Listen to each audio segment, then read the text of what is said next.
To pass the traffic-related scenarios on the CELPIP exam, you have to adopt a specific mindset.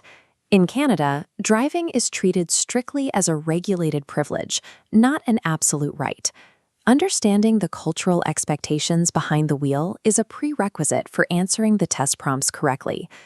The most absolute rule of Canadian road etiquette is pedestrian priority. At crosswalks and intersections, pedestrians always have the right of way.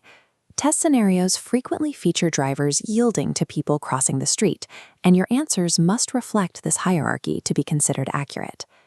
This diagram shows a uniquely North American rule that commonly appears on the exam, the four-way stop. The logic is simple. The first vehicle to arrive is the first to proceed. If two cars arrive at the exact same time, the car on the right goes first.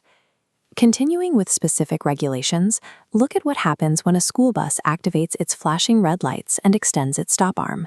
Traffic in both directions must come to a complete halt. This is a strict federal rule, and ignoring it in a speaking or writing prompt will likely result in a lower score for task fulfillment. To interpret these rules accurately, you need specific vocabulary. Expect to use right-of-way when discussing intersections. You will hear demerit points used to describe penalties on a driving record, and tailgating for driving dangerously close to another car. Finally, memorize the word shoulder, the side of the road where you pull over during an emergency.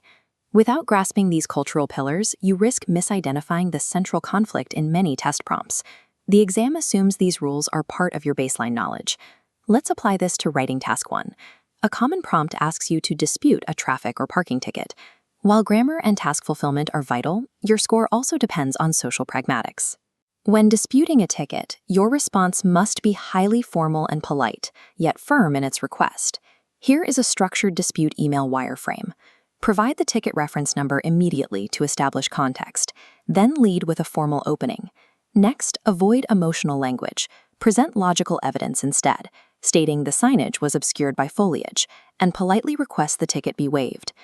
Speaking task 2 tests your ability to recount a personal experience, like a traffic stop.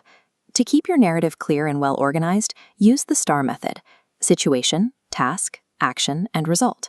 This flowchart applies the STAR method. First, set the situation: driving on Highway 401 in rain, unaware of a speed drop. Next, describe the action and result using past tense. You pulled over and politely provided your license. Consequently, you received a warning, not a ticket. For these expressive tasks, using a clear structural framework and maintaining a formal tone helps candidates avoid common errors associated with over-relying on complex vocabulary. Reading Part 3 introduces a distinct challenge. The exam tests your ability to distinguish between broad federal laws and specific provincial exceptions. While criminal offenses are federal, daily traffic laws change depending on the province. Observe these exceptions. Quebec mandates winter tires December 1st. BC requires them on designated highways October 1st.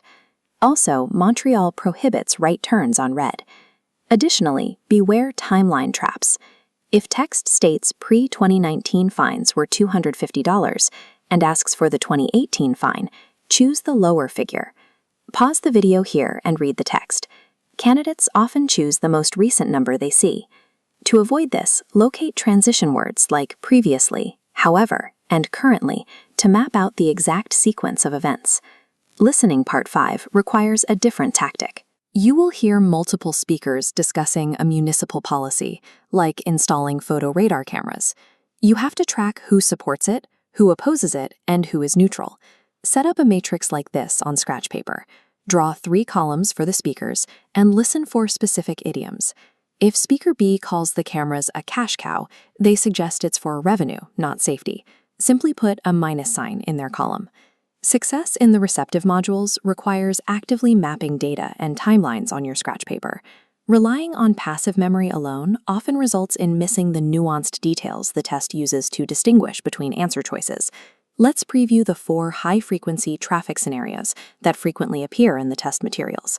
This illustration shows the first 2 hazards. On rural highways, wildlife encounters, such as hitting a moose or deer, are hazards often discussed in reading passages. On the right, we have winter driving conditions, requiring you to navigate black ice and snowplows. Our second image covers urban environments. You will encounter parking disputes involving fire hydrants, accessibility, and street cleaning hours.